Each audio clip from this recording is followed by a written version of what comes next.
Depuis la fin du XIXe siècle jusqu'à l'après-guerre, les villes et villages se sont progressivement urbanisés. À partir des années 60, le développement des infrastructures de transport, la démocratisation de la voiture et l'essence peu chère ont permis aux ménages de s'installer en maisons individuelles avec jardin, en périphérie pour un coût moindre. Cela a favorisé une urbanisation toujours plus lointaine des centres-villes, au détriment des espaces agricoles et naturels. En périphérie, le développement des zones d'activité et commerciales, répondant aux besoins d'emploi et de consommation, a contribué à l'explosion des flux de mobilité. Aujourd'hui, l'étalement urbain se poursuit. Les ressources s'épuisent. La pollution augmente. Le réchauffement climatique est bien présent. Aujourd'hui, les défis sont nombreux pour repenser nos villes. Plus agréables à vivre, plus résilientes, plus vertes, plus économes. Et si nous considérions ces défis comme des opportunités? Un doux rêve ou déjà une réalité?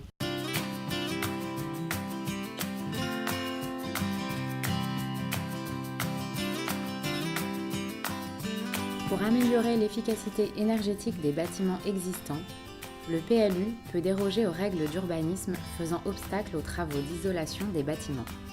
Par exemple, isoler les murs, les planchers et enfin la toiture, isoler les parois vitrées comme les fenêtres et les porte-fenêtres. Pour favoriser l'architecture bioclimatique et la production d'énergie verte, le PLU peut imposer aux nouvelles constructions des exigences en matière de performance énergétique et d'intégration des énergies renouvelables.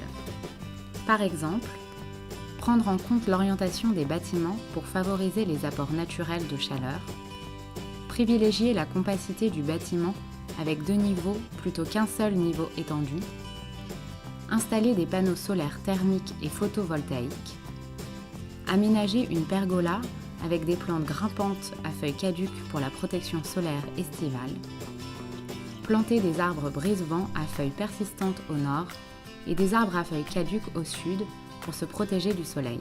Le PLU peut fixer des obligations de performance énergétique et environnementale aux constructions.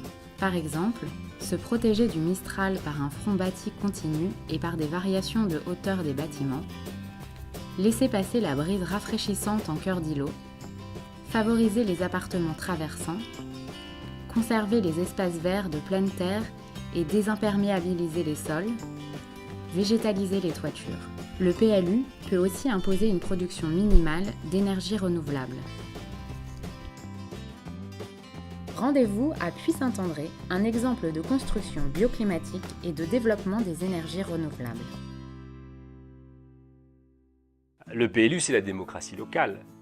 Nous, on considère que le PLU, ce n'est pas un projet d'une équipe municipale.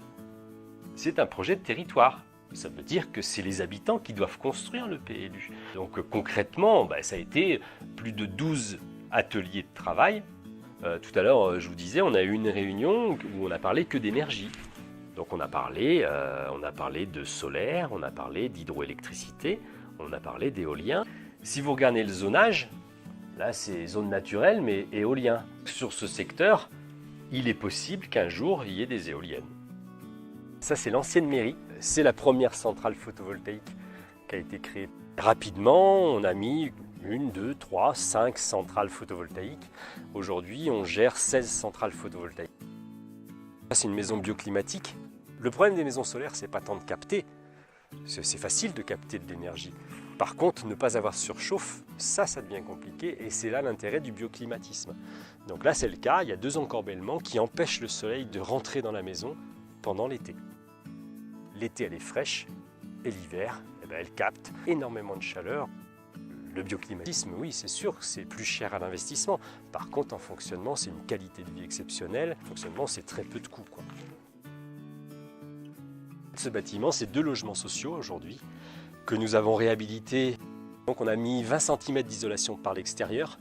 On a changé des huisseries. On a fait l'isolation sous les rampants. À côté de ça, vous avez des centrales photovoltaïques qui sont sur le toit des services techniques et sur le toit de ces logements qui font partie des 16 centrales qui produisent donc de l'énergie locale et qui produisent à peu près l'équivalent de ce que consomme la totalité des habitants du village.